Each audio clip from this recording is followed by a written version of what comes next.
খাবলৈ কিবা এটা দিয়া না মা, পেট বিষাই মাজনী। এতিয়াতো খাবলৈ দিবলৈ ঘৰচোন একোৱে নাই। ৰাতিপুৱা যিকেইটি চাউল আছিলে সেইকেইটাৰে অলপমান ভাত হৈছিল, তাকে তোক খাবলৈ দিলোঁ। এতিয়া একোৱেই নাই ঘৰত। মাজনী অকণমান দেৰি ধৈৰ্য ধৰচোন, মই কিবা এটা কৰিব পাৰোঁ নেকি চাব লাগিব। বেচেৰি ছোৱালীজনী, ভোকৰ সময়ত ভাত মুঠিও দিব পৰা নাই তাইক। দেউতাক থকা হ'লে আজি এনেকুৱা নহ'ল হয়। এতিয়া মই ক'ত কি কৰোঁগৈ একোৱে ভাবি নাপাইছোঁ। কাৰোবাৰ ঘৰত কাম বিচাৰি গ'লেও কোনো কাম দিবই নিবিচাৰে। সেনেকুৱা হ'লে মই ছোৱালীজনীক কেনেকৈ যোগাৰ দিম বাৰু ভাত মুঠি, একোৱে ভাবি পোৱা নাই। কেতেকী, ঘৰতে আছ? মই তোৰ ওচৰলৈ আহিছোঁ, সেই কথা এটা আছিলে আকৌ। তই মোক সেইদিনা কোৱা নাছিলি জানো ক'ৰবাত কিবা কাম চাম পালে মানে মই তোক জনাবলৈ? এতিয়া কাম মানে হেৰি, মোৰ ছোৱালীজনী টাউনলৈ বিয়া দিয়া নাই জানো, সিহঁতৰ ঘৰত বোলে কিবা পাৰ্টি আছে নেকি। পাৰ্টিত হেৰি বনাবৰ কাৰণে মানে খানাবোৰ বনাবৰ কাৰণে কোনোবা আছে নেকি সুধিছিলে। মই তাকে তোলৈ মনত পৰিলে আকৌ, তই আকৌ বৰ ধুনীয়াকৈ বনাও নহয়, মানুহে খাবলৈও ভাল পাব। তাই মানে তাৰ পৰা ল'ব পাৰে, কিন্তু তাৰ কাৰিকৰ লওঁ বুলি ভবা নাই। মানে গাঁৱৰ পৰাই কোনোবা আছে যদি তাই পঠিয়াবলৈ কৈছিলে। তাকে তই যাবি নেকি বাৰু? ওলাবি নহ'লে। যাম বাৰু। কেতিয়া যাব লাগিব? মোৰ এনেও কাম এটা দৰকাৰ হৈয়ে আছে। ছোৱালীজনীক মই ভোকৰ সময়ত ভাত এমুঠিও যোগাৰ দিব পৰা নাই। সেইকাৰণে য'তে যি কাম পালেও যাম বুলিয়ে আছোঁ, কিন্তু কোনো কাম দিবই নিবিচাৰে। মই পিছে ইয়ালৈ গ'লে মানে কেতিয়া যাব লাগিব? তেতিয়াহ'লে ঠিকে আছে, তই যাৱ যদি। এই কাইলৈ সিহঁতৰ ঘৰত পাৰ্টি আছে, কাইলৈ ৰাতিপুৱাতে মোৰ লগত ওলাবি। ৰাতিপুৱাই যাব লাগিব দেই। আৰু তোৰ ছোৱালীজনীৰ কথা চিন্তা কৰিব নালাগে বাৰু। তালৈ লৈ যাবলৈ যদি দিগদাৰ হয় তাইক তই মোৰ ওচৰতে থৈ যাব পাৰিবি। আমাৰ বোৱাৰীজনী আছে নহয়, বোৱাৰীজনীয়ে চাব পাৰিব। সেইবোৰ চিন্তা কৰিব নালাগে। তোৰ দিনতে কাম শেষ হৈ যাব বাৰু, পিছবেলা তই ঘৰলৈ ধুনীয়াকৈ গধূলি হোৱাৰ আগে আহিব পাৰিবি। তই তেতিয়াহ'লে কাইলৈ ওলাবি আৰু দেই মোৰ লগত। বাকী কামখিনি মোৰ ছোৱালীজনীয়ে বুজাই দিব আৰু তোক কেনেকৈ কৰিব লাগে। হ'ব দিয়ক বাইদেউ, মোৰ ছোৱালীজনী তেতিয়াহ'লে আপোনালোকৰ ঘৰতে থৈ যাম। তাইক আকৌ এই টাউনলৈ আকৌ লৈ নাযাওঁ, বৰ দিগদাৰ হ'ব নহয় কাম কৰিবলৈ। তাই এনেই আমনি পাব তাত। হ'ব দিয়ক, কাইলৈ ৰাতিপুৱা মই ওলাই থাকিম বাৰু।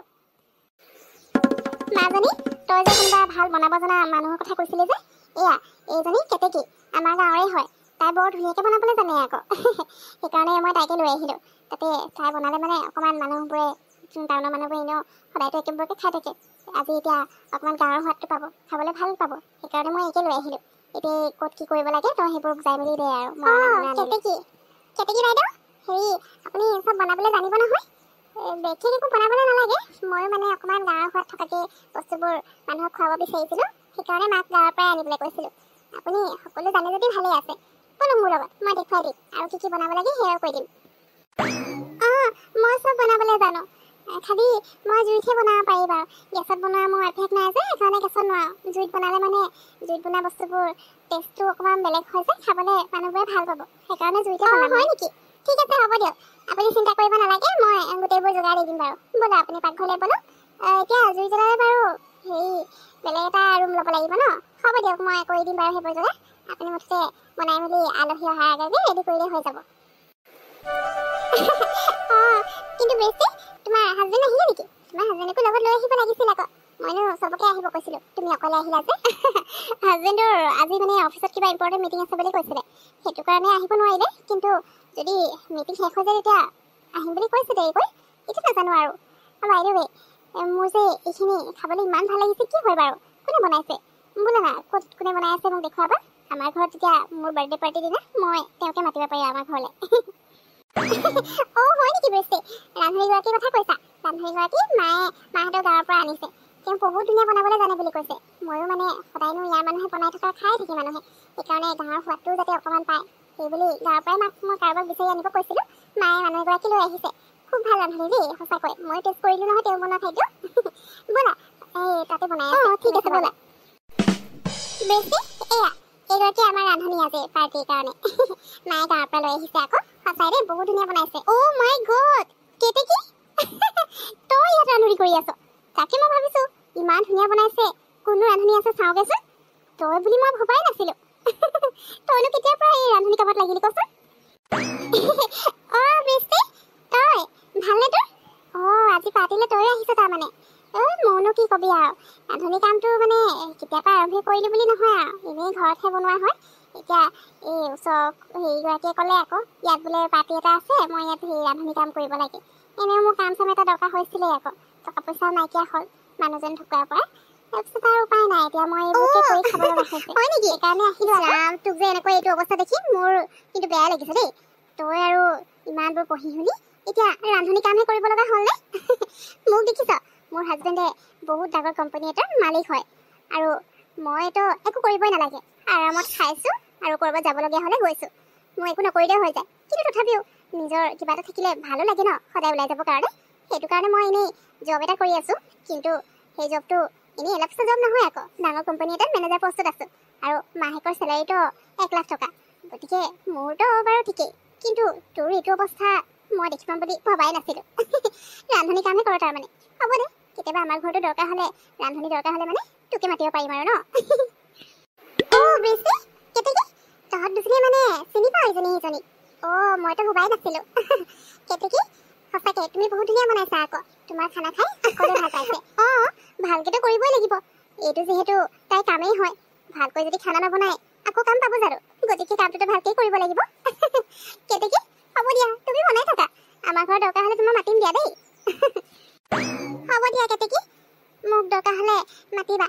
এনেও মোৰ পইচা দৰকাৰ আছে, তোমাৰ নিচিনাতো সকলো ধনী নহয় ন। মইতো দুখীয়া ঘৰৰ মানুহ, গতিকে কামটো নকৰোঁ বুলি ক'লেও কৰিবই লাগিব। ঠিক আছে কেতেকী, তুমি কাম কৰি থাকা দেই। ব'লা বৃষ্টি, আমি ভিতৰলৈ যাওঁ। কি হ'ল আকাশ, তুমি মোক কিয় মাতি আছিলা? কি প্ৰব্লেম হ'ল কোৱাচোন? মই গেষ্টৰ লগত কথা পাতি আছোঁ আৰু তুমি এইফালে মোক মাতি আছা। বৃষ্টি, বহুত ডাঙৰ প্ৰব্লেম এটা হৈ গ'ল। আমি যিখিনি কাৰিকৰক মাতিছিলোঁ আমাৰ ইয়াত খানা বনাবলৈ, তেওঁলোক লাষ্ট মমেণ্টত কেঞ্চেল কৰি দিলে। তেওঁলোক বোলে আহিব নোৱাৰে, কিবা প্ৰব্লেম হৈ গ'ল। এতিয়া খানা চানা একো বনাই নাই, ইফালে ইফালে আলহী আহিলে। কি খোৱাবা আলহীক? হোটেলৰ পৰাতো আনিব নোৱাৰি, সেইবোৰ ভাল নালাগিব নহয়। কি? তেওঁলোকে লাষ্ট মমেণ্টত কেঞ্চেল কৰি দিছে? সেনেকুৱা কেনেকৈ কৰিব পাৰে তেওঁলোকে? এতিয়া মই কি কৰিম? আলহীৰ ঘৰত লাজ পাবলৈ নাই। অ' শুনাচোন আকাশ, মই ৰান্ধনি এজনী চিনি পাওঁ, মোৰ লগতে পঢ়িছিলে তাই গাঁৱৰ হয়। মই যে সেইদিনা হেৰিয়াৰ পাৰ্টিত যে গৈছিলোঁ যে, তাতে আছিলে তাই, তেতিয়াই দেখিছিলোঁ মই। তাকে হয় মাতিলোঁ নেকি? তুমি যি কৰা, কিন্তু আলহী আগত আমি যাতে লাজ পাব নালাগে, বুজিলা নহয়? এতিয়া সোনকালে কেনেকৈ মাতিবলৈ আছে মাতি দিয়া, ফোন নম্বৰ আছে ফোন কৰি দিয়া। কেতেকী, থেংক ইউ দেই অহাৰ কাৰণে। বাৰু কেতেকী, এতিয়া মই লিষ্টখনটো বুজিছোঁ কি কি বনাব লাগে। তই সোনকালে কেইটামান আইটেম বনাই মেলি ৰেডি কৰি দে, মানে আলহী আহিলেই। এতিয়া লাষ্ট মমেণ্টত তেওঁলোকে কেঞ্চেল কৰি দিলে, সেইকাৰণে আলহীটো ইমান দেৰি ৰখাই দিব নোৱাৰোঁ। গতিকে যিকেইটা সোনকালে হয় সেইকেইটা বনাই মেলি তই ৰেডি কৰি দেচোন, কিবা এটা আলহী খাবলৈ দিব পাৰিম। অ' ঠিক আছে, হ'ব দে বৃষ্টি, তই চিন্তা নকৰিবি আৰু। মই এতিয়া আহিলোঁ যেতিয়া তই একো টেনশ্যন নল'বি, আলহী সময়মতে খাবলৈ পাব। মই আগতীয়াকৈ তেনেহ'লে লিষ্টখনত কি কি আছে চাই লওঁ, তাৰপিছত যিকেইটা সোনকালে হ'ব সেইকেইটা আইটেম মই বনাই ৰেডি কৰি দিওঁ। তই তেতিয়া লাহে লাহে আলহীক খুৱাই থাকিব পাৰিবি। বাকী মিঠা যদি কিবা বনাবলগীয়া আছে লিষ্টখনত, সেইখিনি মই লাষ্টত বনাই দিম। এনেওতো মিঠা খোৱাৰ পিছতে খাব ন, সেইখিনি লাষ্টত কৰি দিলে হৈ যাব। বাৰু মোক দেখুৱাই দে ক'ত বনাব লাগে, মই গৈ আৰম্ভ কৰি দিওঁ কাম, নহ'লে দেৰি হ'ব। এইফালে পোলাও আৰু এইফালে পনীৰ গ্ৰেভি, এই দুটা বাৰু ৰেডি হৈ গ'ল। এতিয়া আৰু কিবা ফ্ৰাই চাই অলপ ৰেডি কৰি লওঁ, তেতিয়া বৃষ্টিয়ে আলহীখিনি এইখিনি দিব পাৰিব আৰু লাহেকৈ। বৃষ্টি, আকাশ, থেংক ইউ ছ' মাছ দেই, তোমালোকে আমাক ইমান টেষ্টি খানা খুওৱাৰ কাৰণে। সঁচাই খাবলৈ ইমান ভাল লাগিলে। এনেইতো আমি এইবোৰ খাই থাকোঁ, কিন্তু সোৱাদটো একেই নহয়, সোৱাদটো বহুত বেলেগ, খুব ভাল লাগিল খাই। পিছে কোনে বনাইছে, মানে বনাবলৈ কাক মাতিছা? যদি তোমালোকৰ চিনাকি হয় তেতিয়া আমাৰ ঘৰত কিবা পাৰ্টি চাৰ্টি হ'লে মানে তেওঁকে মাতিব পাৰিম। ইমান ধুনীয়া বনাইছে। হয় নেকি আণ্টি? আণ্টি মোৰ লগৰ এজনীয়ে মানে মোৰ লগতে পঢ়িছিল, তাই গাঁৱলৈ বিয়া সোমাইছিল আৰু গাঁৱতে থাকে। গতিকে তাই মানে চৌখাতে বনাইছে, এনেকৈ জুইত বনাইছে, সেইকাৰণে সোৱাদটো আপুনি ভাল পালে খাবলৈ। একো নাই দিয়ক আণ্টি, আপোনাৰ যদি দৰকাৰ হয় মোক কৈ দিলে হ'ব, মই তাইক কৈ দিম বাৰু। কেতেকী, থেংক ইউ দেই, আজি তই মোক বহুত হেল্প কৰিলি। তোৰ কাৰণে মই বাচি গ'লোঁ, নহ'লে যে আলহী আগত বহুত বেয়াকৈ লাজ পালোঁ হয়। আৰু সেই দিনটোৰ কাৰণে চৰি, মইতো ইমান ইনচাল্ট কৰিলোঁ ৰান্ধনি কাম কৰিছোঁ বুলি, কিন্তু আজি তোৰ এই কামটোৰ কাৰণে মোক বচাই দিলি, থেংক ইউ। আৰু শুন আকৌ কেতেকী, তোক কিমানখিনি দিব লাগিব ক? আৰু এটা কথা, এতিয়াৰ পৰা যদি কাৰোবাৰ ৰান্ধনি দৰকাৰ হৈছে বুলি কয় মই তোক খবৰ দি দিম দেই, তই আহি গ'লেই হৈ যাব, তোৰ ইনকামো এটা হৈ থাকিব ন। হ'ব দে বৃষ্টি, মই তোৰ সেইবোৰ কথাকে ধৰি থকা নাই আৰু। মই সেইবোৰ কথা ধৰি থাকিলে মানে মই মোৰ কামটোৱে কৰিব নোৱাৰিম। তই যি কলি, কিন্তু উপায়তো নাই। মই এতিয়া দুখীয়া ঘৰলৈ বিয়া হ'লোঁ, তাতে মোৰ মানুহজনো ঢুকাই থাকিলে। এতিয়া এজনী ছোৱালী আছে, ঘৰখন চলাবলৈতো কিবা এটা কৰিবই লাগিব। চাকৰি তাকৰি বিচাৰিবলৈও আজিকালি কোনো কাম দিবই নিবিচাৰে, চাকৰি পোৱাটো বৰ টান হৈ গৈছে। সেইকাৰণে ভাবিলোঁ চাকৰি কৰাতকৈ মই ৰান্ধনি কামটোকে কৰোঁ, যিহেতু বনায়ো ভাল পাওঁ আৰু বনাবলৈ জানো। সেইকাৰণে এই কামটোকে কৰি আৰু উপাৰ্জন কৰিছোঁ, যিকেইটকা উপাৰ্জন কৰোঁ কিবা এটাতো কৰিবলৈ হৈছে। ভালেই আছে দে, ছোৱালীজনীক এইবাৰ স্কুলত নাম লগাই তাই বুলি ভাবি পঢ়াব পাৰিলে মানে ভালেই আছে, তাৰপিছতে কিবা এটা কৰিব পাৰিব। আৰু তয়ো সেইবুলি ৰান্ধনি কামটোকে কৰি থাকিবি নেকি? জব চব এটা এপ্লাই কৰিবি, ইমান ভাল পঢ়া শুনা তই আছিলি, এতিয়া তই এনেকৈ আছ, তোৰতো এনেকুৱা অৱস্থা হ'বই নালাগে। এটা কাম কৰিবি নহ'লে, মোৰ মানুহজনৰ কোম্পানীতে জব এটা যদি কৰ মই তেওঁক কৰি পিনে তোক সোমাই দিব পাৰিম। বাৰু সেইটো তোৰ ওপৰত কথা, তই যদি ৰান্ধনি কাম কৰি ভাল পাইছ তেতিয়াহ'লে মই তোক একো ক'বলৈ নাই। বাৰু ৰ, তই খাই মেলিয়ে যাবি দেই, অকল বনাবলৈ মাতিছোঁ বুলি বনাই মেলি পইচালৈও গুচি গ'লে নহয়, খায়ো যাবি আৰু তোৰ নিজৰ ছোৱালীজনীৰ কাৰণে লৈ যাবি। তোৰ পইচাটো মই লৈ আহিছোঁ ৰ।